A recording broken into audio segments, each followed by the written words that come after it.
In 2019, the World Health Organization reported that the average life expectancy of Nigerians was 62.8 years, with 61.2 years for males and 64.1 years for females. Life expectancy is the average number of years a person in a region or country is expected to live. This is based on available data on reported births and deaths in that country. Wherever you are in the world, it's a good idea to search the internet and find out what applies to your region or country. I have good news for you, as the good doctors say that there are ways to achieve a much higher than average life expectancy for yourself, regardless of where you live. There is no one better to learn from than Her Majesty Queen Elizabeth II of England, who lived to the ripe old age of 96 years. The life expectancy for women in the United Kingdom is 82.9 years, so she surpassed this by 14 years.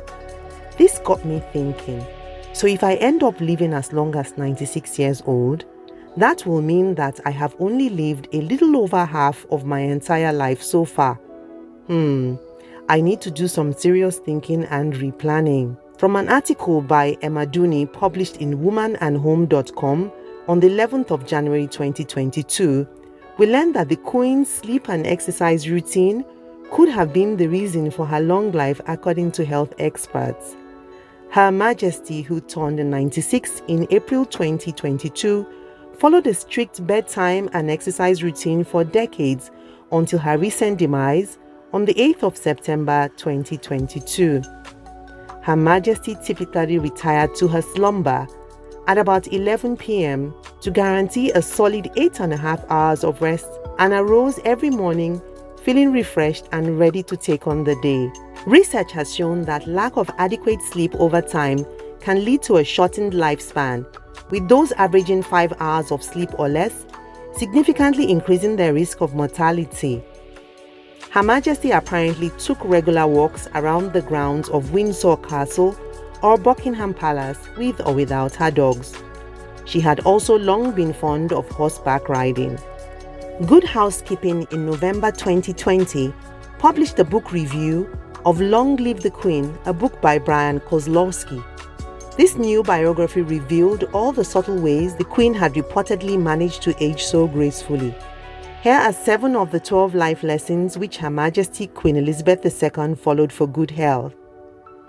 The Queen of England kept her brain active by being on duty all day. She preferred to tackle tasks one at a time with full concentration. Having fun was just as important as work, whether it was spending time in the countryside or enjoying the company of her beloved corgis. The Queen was known to live an extremely organized life, and there was a scheduled time for each activity. She followed a healthy diet, but from time to time she enjoyed her treats unapologetically, but in moderation. Her Royal Highness was said to take time out for her well-earned daily tea. The Queen of England was also reported to have embraced getting older. So to live longer than the average life expectancy for your country, try to get up to 6 to 8 hours sleep each night, which might require you going to bed earlier than usual. I know this is a challenge for so many reasons, but do try. You can start with trying to go to bed 30 minutes earlier than you usually would and work steadily upwards from there over time. Keep your brain busy, because doctors say if you don't use it, you lose it. You can read whatever material interests you or try writing, playing word or logic games.